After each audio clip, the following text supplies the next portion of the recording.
Hello, I am David Gutierrez, and I am doing a book podcast on the Essentials Avengers.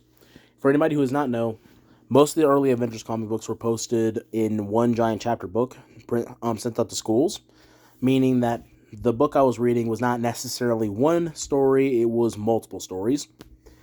Anyways, let me just get straight to it because I only have like 5 minutes for this.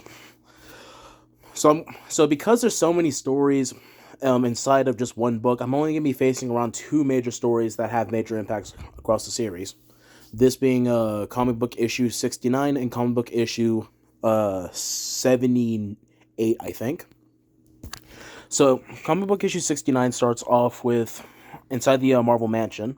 For anybody who does not know, instead of the Avengers Tower in the comic books, they had the Avengers Mansion. It's a long story. Anyways,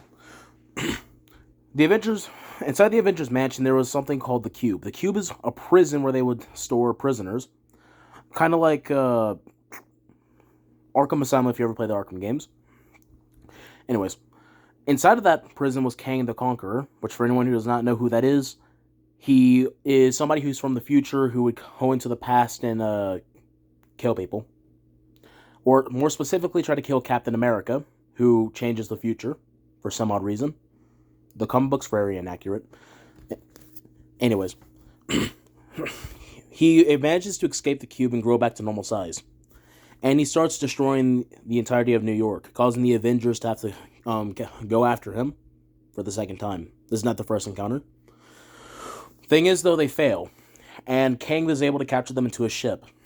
Once they're at the ship, Kang starts explaining on how he's about to kill Captain America and capture the rest of the Avengers, until a entity called the Grand Master appears. The Grand Master is, well, the Grand Master. He's the definition of an internal being who kind of just chooses what he wants to do. He's like a god, basically.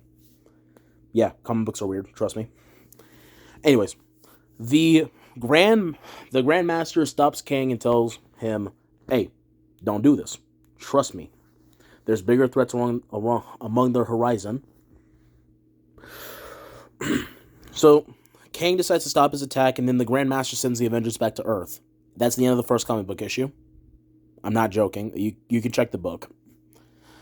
Anyways, so the next bit of the comic book I want to describe is comic book issue number 78. Now, this one's interesting because it's actually a collab between the Avengers and the Fantastic Four. Now, you see, this one specifically takes place right after Judgment Day, which, for anyone who does not know what that comic issue is, basically it's where the Avengers fight against a alien race called Skrulls. Skrulls are able to make themselves look like anything, meaning that a Skrull would be able to look like me or look like any other Avengers, and they would have their abilities too, making them a dangerous threat. So this comic book issue takes place right after that. So, what happens in this is that the Avengers are inside of New York trying to find all the remaining Skrulls from the battle. Same with the Fantastic Four. Thing is, though, they get into a fight, and the reason why is because they don't know if each other are Skrulls or not, because there was a bunch of Skrulls that were dressing up as the Avengers, and there was a bunch of Skrulls that were dressing up as the Fantastic Four, causing them to get in a straight-out fight. Fortunately, though, the fight does end with the Skrull Avengers coming in to attack. They got beat. They got beat pretty bad. I would pull out the comic book, but that requires me to go walk over my backpack, and I'm lazy. So,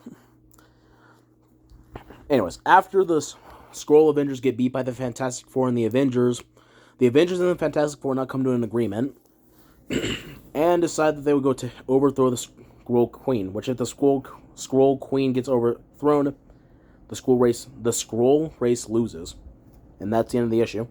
These were very short issues. I'm gonna be honest. Peace.